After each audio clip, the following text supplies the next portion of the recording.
Malaysia dikenal sebagai salah satu negara dengan mayoritas penduduk Muslim yang besar di Asia Tenggara. Bahkan, ulama kondang asal India Dr. Zakir Naik pernah memuji Malaysia sebagai negara Islam terbaik dalam pengelolaan masyarakatnya. Tapi kenapa di negara ini justru terdapat salah satu kasino terbesar di Asia? Lalu, kenapa perjudian bisa dilegalkan di negeri yang mengaku menjunjung tinggi nilai-nilai Islam?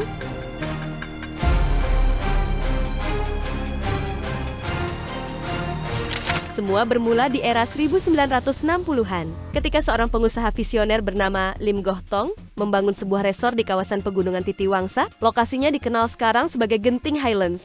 Pemerintah Malaysia saat itu memberikan lisensi eksklusif untuk mengoperasikan kasino, satu-satunya kasino legal di seluruh negeri.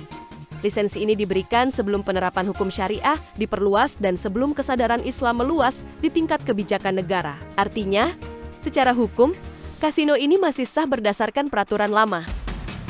Namun di era sekarang setelah kerajaan Malaysia merubah penerapan hukum syariah diperluas, kasino makin megah berdiri. Di era sekarang Genting Highlands bahkan dijadikan distrik liburan di puncak dengan area bermain, wisata dan hotel-hotel mewah.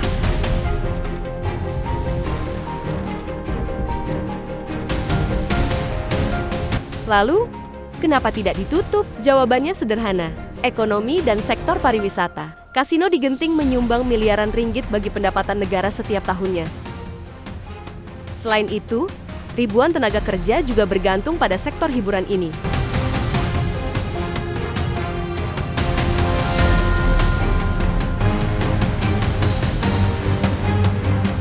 Pada tahun 2023, dilaporkan bahwa Genting Highlands membayar lebih dari 600 juta US dollar sekitar 9,5 triliun rupiah dalam bentuk pajak kepada Malaysia. Mereka berjanji untuk terus membayar sekitar 67% dari pendapatan mesin slot mereka dalam bentuk pajak.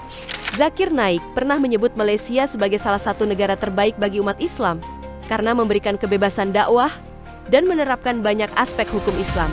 Namun, beliau juga mengakui bahwa tidak ada negara yang benar-benar sempurna.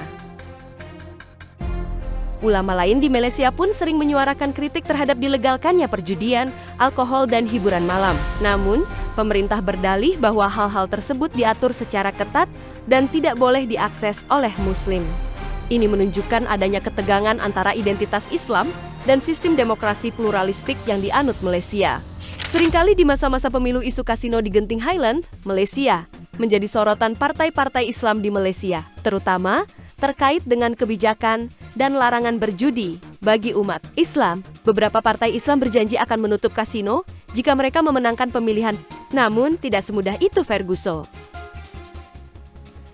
Meski telah berpuluh tahun berdiri, keberadaan kasino di Malaysia tetap menjadi topik kontroversial. Sebagian masyarakat menganggapnya sebagai noda bagi citra negara Islam. Di sisi lain, pemerintah melihatnya sebagai bagian dari sistem ekonomi terbuka dan multikultural. Beberapa ormas Islam bahkan pernah menuntut agar kasino Genting ditutup. Tapi langkah itu selalu mentok karena alasan kontrak lama, ekonomi, dan dampak sosial yang lebih besar jika ditutup mendadak. Malaysia adalah negara yang unik. Ia mencoba menyeimbangkan antara nilai-nilai Islam dan keberagaman. Keberadaan kasino di negeri mayoritas Muslim. Ini adalah bukti bahwa realitas politik dan ekonomi kadang tidak berjalan searah dengan idealisme agama.